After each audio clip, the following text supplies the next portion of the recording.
Hello दोस्तों, कैसे हैं आप सभी। आप सभी का बहुत बहुत स्वागत है आज हमारे चैनल पे। मैं आपके साथ हूं कुमार संभव। आज लेके आ गए हैं बहुत ही इंटरेस्टिंग टॉपिक और बहुत ही viral topic. Viral in the sense ये नहीं कि मेरी ये वीडियो वायरल हो जाएगी, वायरल इन द सेंस कि अभी जो मौसम चल रहा है बिल्कुल ऐसा है कि इसमें वायरल फीवर ज्यादा चल रहा है। तो आज हमारा टॉपिक वायरल फीवर पे तो नहीं, लेकिन इसी से जुड़ा होगा। आज हमारा सबसे इंटरेस्टिंग और बहुत ही इंफॉर्मेटिव टॉपिक होगा जिसका नाम है डेंगू। आज हम बात करेंगे कॉम्प्रिहेंसिव डेंगू के बारे में, इसका इतिहास, इसकी हिस्ट्री, कब आया, कहाँ से आया, इसके प्रिवेंशन, कॉजेस, सिम्टम्स, क्या करें क्या ना करें, इन सभी पहलुओं को लेकर आज हम बात करेंगे इस वीडियो में। वीडियो में बने रहिएगा लास्ट तक। आज हम देखते हैं डेंगू हमारा जो एक मेन टॉपिक है। आइए देखते हैं इसका ओरिजिन और इसका इतिहास क्या है। डेंगू सबसे पहले कहाँ पे मिला और मिलने के साथ साथ इसका जिक्र कहाँ पहले हुआ। अगर मैं बात करूं इसके इतिहास, इसके ओरिजिन की, तो सबसे पहले हमें ये चाइनीज टेक्स्ट बुक में मिला, जो कि मैं कोटेशन कोटेड वर्ड्स में लिखा था वो तो बताऊंगा ही, लेकिन सबसे पहले ये 992 एडी में एक चाइनीज टेक्स्ट बुक में मिला था जिसमें लिखा था। चाइनीज टेक्स्ट बुक में हमको ये जिक्र दिया था, ये स्टेटमेंट थी कोटेशन में कि water poison associated with flying insect. इसी जगह से 992 एडी में इसी कोटेशन से हमको सबसे पहली बार डेंगू का एहसास हुआ। कहने का मतलब रिटन प्रूफ मिला। एहसास तो नहीं कह सकते, लेकिन इसको हम कह सकते हैं कि हमको रिटन प्रूफ 992 एडी में चाइनीज टेक्स्ट बुक में मिला था। जो क्या था, अभी मैंने बताया, water poison associated with flying insect. जैसे इसके आगे हम बढ़ते हैं, 18th सेंचुरी में सबसे पहले ये एपिडेमिक एशिया, नॉर्थ अमेरिका और अफ्रीका में ये सबसे पहले रिपोर्ट हुआ था। आइए देखते हैं इसका वायरल नेचर कैसे ये इतना वायरल हो जाता है और कैसे ये इतना फैलता है। तो सबसे पहले मैं बात करूं इसके फैलने के नेचर की, तो मैं बात करता हूं कि 20th सेंचुरी में, 20th सेंचुरी के अर्ली स्टेज में, 20th सेंचुरी के अर्ली फेज में सबसे पहले साइंटिस्टों ने इसे ऐसा पता किया कि यार ये जो डेंगू है ना, ये भी एक वायरस के कारण होता है। और ये बात दो साइंटिस्टों ने पता करी, एक डॉक्टर अल्बर्ट सेबिन थे और एक डॉक्टर वॉल्टर थे, जिन्होंने 1944 में, मतलब 1944 में इस वायरस को एक्सट्रैक्ट करने में सक्सेसफुल हुए थे, जो कि फ्लेविवेरिडी फैमिली का मेंबर है। जैसा कि हम आगे बढ़ते हैं तो हमको पता चलता है कि ये जो डेंगू वायरस है ना, इसके 4 स्टीरियोटाइप्स हैं। इनके 4 स्टीरियोटाइप्स में सबसे पहला स्टीरियोटाइप है इसका डेनवी 1, दूसरा है डेनवी 2, तीसरा है डेनवी 3 और चौथा है डेनवी 4।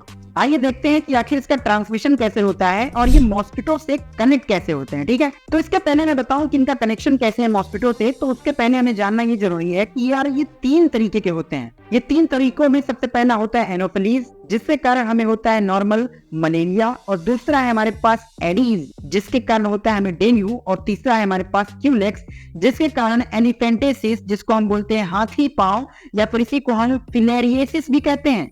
और इसी तीनों में से जो हमारे को एडीज है, एडीज स्पेशली एडीज ही मेन ट्रांसमिशन करवाता है इस डेंगू का। और इसमें भी मैं स्पेशली बात करूं तो एडीज इजिप्टी जो होता है, इसी से डेंगू का ट्रांसमिशन होता है। ये मॉस्किटो ट्रॉपिकल और सब ट्रॉपिकल रीजन्स में ही थ्राइव करते हैं। इसका मतलब क्या है, अब 2 बातें आप समझिएगा। कभी भी अगर एक्सट्रीम टेम्परेचर होगा, या फिर एक्सट्रीम हाई टेम्परेचर हो, या फिर एक्सट्रीम लो टेम्परेचर हो, ऐसे कंडीशंस में ये सरवाइव नहीं कर सकते। तो ऐसे कंडीशंस में ये आपको मिलेंगे भी नहीं। जैसे मैं एग्जांपल लेता हूँ, गर्मियों की, मई जून की बात करता हूँ इंडिया से रिलेटेड, तो एक्सट्रीम गर्मी में भी ये नहीं मिलेंगे और एक्सट्रीम ठंड में भी नहीं मिलेंगे। लेकिन आप ज्यादातर वायरल फीवर, डेंगू या फिर मलेरिया या टाइफॉइड, ये सारी चीजें आप सुनते हो कब, जब बारिश आ रही हो और गर्मी जा रही हो और बारिश आ रही हो। दूसरा कब, जब बारिश खत्म हो रही हो और सर्दियां आ रही हो, जैसे अभी का मौसम है। तो ये इनके लिए फेवरेबल कंडीशन होता है। तो इसी फेवरेबल कंडीशंस में इनके सिस्ट टूटते हैं और जिससे ये इतने वायरुलेंट नेचर के हो जाते हैं और इतना ज्यादा केसेस हमें इसी टाइम मिलता है। तो यही इनका बेस्ट क्लाइमेटिक कंडीशन होता है।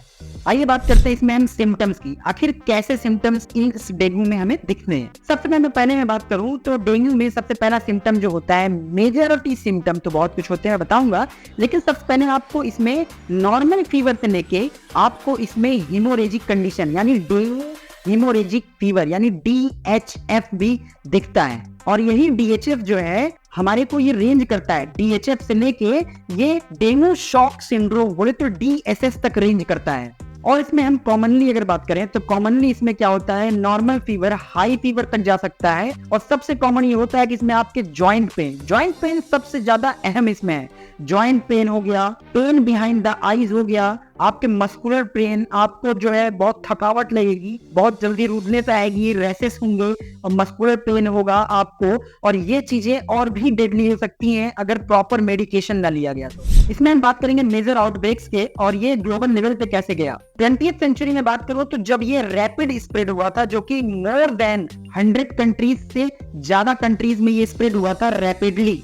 इसके सिग्निफिकेंट आउटब्रेक्स हमें दिखे साउथ एशिया में, अमेरिका में और कैरेबियन कंट्रीज में। तो अब बात करूं इतना फैलने की वजह में काफी चीजें जो कंट्रीब्यूट तो करी, इसके साथ साथ जो अर्बनाइजेशन हुआ, जो इतना रैपिड इंफ्रास्ट्रक्चर बिल्डमेंट हुआ, अर्बनाइजेशन, और मैं बात करूं फॉरेन ट्रेवलर्स की या फिर मैं बोलूं इंटरनेशनल ट्रेवल्स की, ये सारी चीजें ऐसी थी जो कंट्रीब्यूट करी बहुत ज्यादा फैलने में। आइए बात करते हैं इसके वैक्सीन्स की। इसके वैक्सीन में हमें सिग्निफिकेंट डेवलपमेंट तब मिली जब हमने डेंगवैक्सिया का निर्माण किया। डेंगवैक्सिया को हमने बनाया और इसका अप्रूवमेंट भी हमको मिल गया 2015 में। अब इसका अप्रूवमेंट तो हमको मिल गया 2015 में, लेकिन इसका यूज बहुत लिमिटेशन के साथ था, क्योंकि हम उनको कंसर्न में थे कि जो पहले से जो प्रीवियसली इन्फेक्टेड नहीं थे, हम उन पे इनका यूज नहीं कर सकते थे, इसलिए इसका लिमिटेशन हो गया और हम इसको लिमिटेडली यूज कर पा रहे थे।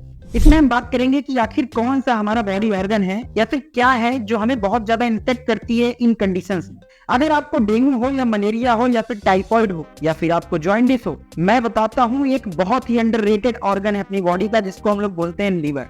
लीवर एक ऐसा अंडररेटेड ऑर्गन है जो कि सबसे ज्यादा इन्फेक्ट होता है। आपके साथ अगर मैं बात करूं कि ये जो मलेरिया है या फिर मैं बात करूं डेंगू की, ये डाइजेनेटिक होते हैं। डाइजेनेटिक मतलब जो 2 फेज ऑफ लाइफ में जिए। अगर मैं बात करूं तो पहला फेज मॉस्किटो अपने गट में अपने लार्वा को रखता है। वो जब अपने लार्वा को प्रॉपर डेवलपमेंट करवाना चाहता है तो वो ह्यूमन में अपनी उसकी सेकंड जिंदगी, बोले तो दूसरी जिंदगी लाइफ साइकिल की, वो ह्यूमंस में करता है। जब वो एक हेल्दी ह्यूमन को काटता है तो उसके लार्वा के थ्रू, उसके लार्वा हमारी बॉडी के आरबीसीज में चले जाते हैं या फिर हमारे ब्लड के थ्रू, वो आरबीसी के थ्रू सबसे पहले पहुंचते हैं लीवर के पास और वो लीवर को ही सबसे पहले अटैक करते हैं।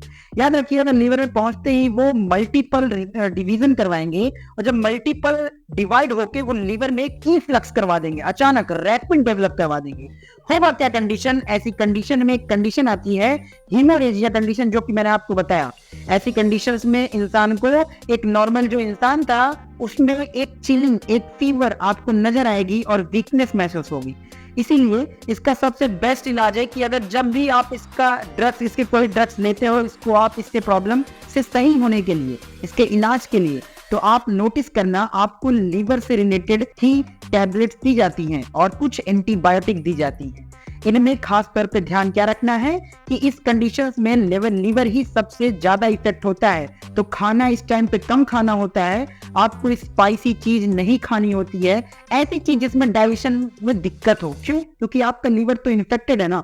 ऐसी कंडीशंस में एसजीपीटी जो होता है वो आपका नॉर्मल 45 होना चाहिए होता है, लेकिन इस टाइम पे एसजीपीटी लगभग 100 के आसपास चला जाता है। इससे ये होता है कि आपका जो लीवर है वो बाइल जूस नहीं निकाल पा रहा, जो बिलीवर्डिन है वो चीज नहीं निकल पा रही। जब ऐसी चीजें नहीं निकल पा रही हैं तो जाहिर सी बात है आपका डाइजेशन तो वीक होगा ही। आइए बात करते हैं इसके फ्यूचर डायरेक्शंस क्या होंगे। आखिर हमारी मतलब की जो टेक्नोलॉजीज हैं, जो हमारे साइंटिस्ट हैं, आखिर फ्यूचरली इस पे काम किस बात पे कर रहे हैं। अगर मैं इसकी बात करूं तो ये अभी करेंटली हम इन चीजों पे फोकस करें कि इनमें हम फ्यूचरिस्टिक कौन कौन सी वैक्सीन और कौन कौन सी चीजों को हम बना सकते हैं, क्योंकि डेंगू अभी भी एक बहुत बड़ा पब्लिक हेल्थ चैलेंज बना हुआ है। क्योंकि रिसर्च अभी भी more effective vaccine, antiviral drugs और इनोवेटिव वेक्टर कंट्रोल स्ट्रेटजी पे काम कर रहे हैं। तो ये रही डेंगू की जर्नी फ्रॉम चाइना के टेक्स्ट बुक से, from China to the modern research lab तक की ये रही एक इन्फेक्शन, यानी कि मैं बोलूं डेंगू की एक जर्नी रही। अब ये डेंगू एक सीरियस इशू पे इसलिए भी है क्योंकि डेंगू आज भी कई विलेजेस में, कई जगह पे आज भी ये इनसे डेथ हो रही है, आज भी कई जगह पे इनसे थ्राइव्स हुआ है, कई जगह पे इनसे मोर डेथ रेट्स आ रहे हैं, क्योंकि डेंगू एक आज भी बहुत बड़ा प्रॉब्लम है। तो इनको आप समझिए और उम्मीद करते हैं आप सभी को ये वीडियो अच्छी लगी होगी, इंफॉर्मेटिव लगी होगी। अगर आपको जरा भी ये वीडियो पसंद आया हो तो प्लीज एक लाइक करें, और अगर थोड़ा भी इंफॉर्मेटिव लगा हो तो प्लीज इसको शेयर करें और ज्यादा से ज्यादा लोगों तक पहुंचाएं, ताकि वो अवेयर हो सके इन सभी बीमारियों से, जो कि आज कॉमन है लेकिन कल को बहुत आउटरीच हो सकती है, क्योंकि इनकी कंडीशंस अभी के करंट टाइम पे बहुत हो रही हैं। मिलते हैं आपसे नेक्स्ट वीडियो में विथ नेक्स्ट टॉपिक, ताकि आपको इंफॉर्मेटिव मिलती रहे। मिलते हैं आप सभी से नेक्स्ट वीडियो में। Thank you so much.